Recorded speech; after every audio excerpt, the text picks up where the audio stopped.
భద్రాచల పట్టణ పరిధిలో ఉన్నటువంటి ఖాళీ ప్లాట్లు ఏదైతే ఉంటే సంబంధించినటువంటి యజమానులు తప్పకుండా దాన్ని శుభ్రం చేసుకోవాలి.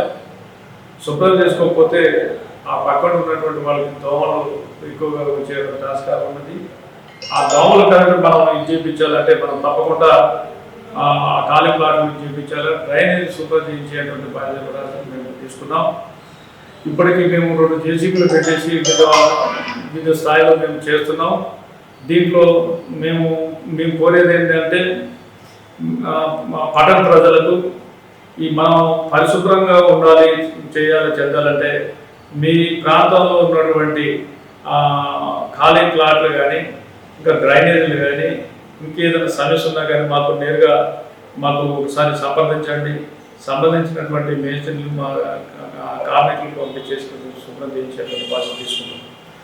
దీంట్లో మేము కోరేది ఏంటి అని అంటే మీరు మీ పరిసర ప్రాంతాలు కానీ ఏమన్నా లోపాలు ఉన్నాయి దాన్ని సరిదిద్దడానికి మా పాలక మండలి వచ్చిన తర్వాత సంబంధించినటువంటి వార్డు మెంబర్స్ కూడా ప్రత్యేకమైనటువంటి శ్రద్ధతో చేస్తున్నారు.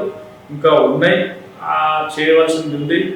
ఇప్పుడు భద్రాచలం మేము పాలక మండలి ఏర్పడిన తర్వాత మేము 2 కోట్ల రూపాయలు మంజూరు హెచ్చించి వివిధ వార్డు గాను అన్నీ శుభ్రం చేసేటువంటి బాధ్యత డ్రైనేజీలు కానీ రోడ్లు కానీ ఇంకా ఏమైతున్నాయో అది చేస్తున్నాము. ఇంకా మేము చేయవలసినటువంటి పనులు చాలా ఉన్నాయి. దయచేసి పట్టణ ప్రజలందరూ కూడా మేము చేతులు జోడించి మొక్కేది ఏంటి అని అంటే ఈ పందుల బారి నుంచి ఈ దోమల బారి నుంచి మనం దూరంగా ఉంచే విధంగా చేయాలి అని అంటే మనం తప్పకుండా మీ పరిసర ప్రాంతాలు శుభ్రంగా ఉంచే విధంగా ఒకటి భద్రాచలం పంచాయతీ మీదనే కాకుండా మీరు చేయాల్సినటువంటిది చాలా ఉంది.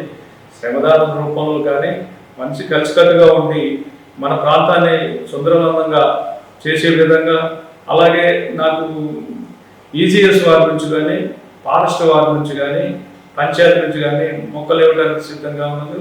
ఏమన్నా ఖాళీగా ఉన్నటువంటి ప్రదేశాలు ఏదైతే ఉన్నాయో ఆ మొక్కలు కూడా వేసుకునేటువంటి బాధ్యత చూడండి. ఆ మొక్కలు కావాల్సినటువంటి వాళ్ళు కూడా మేము మొక్కలు అందించడానికి సిద్ధంగా ఉన్నాం.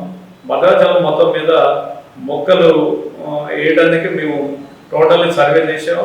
ఇంకా మాకు తెలియని చోట ఏదైనా ఉంటే మాకు తెలియపరచండి. ఆ సర్వే చేసిన దాంట్లో మేము మొక్కలు వేయించి భద్రాచలంలో ఏదైనా వ్యాధులని దూరం తరిగేంత వరకు, తర్వాత ఈ మద్యం అంటే యువత మద్యానికి బానిస అవ్వకుండా మత్తుకు బానిస అవ్వకుండా దూరం ఉండడం కోసం మేము పాలక మండలి తీసుకున్నటువంటి నిర్ణయాన్ని ముందుకు తీసుకుపోయే విధంగా సంబంధించినటువంటి అధికారులను కలుపుకొని వాళ్ళు సంప్రదిస్తూ దీన్ని నిర్మూలనకై మేమంతా కృషి చేస్తామని తెలియజేస్తున్నాం.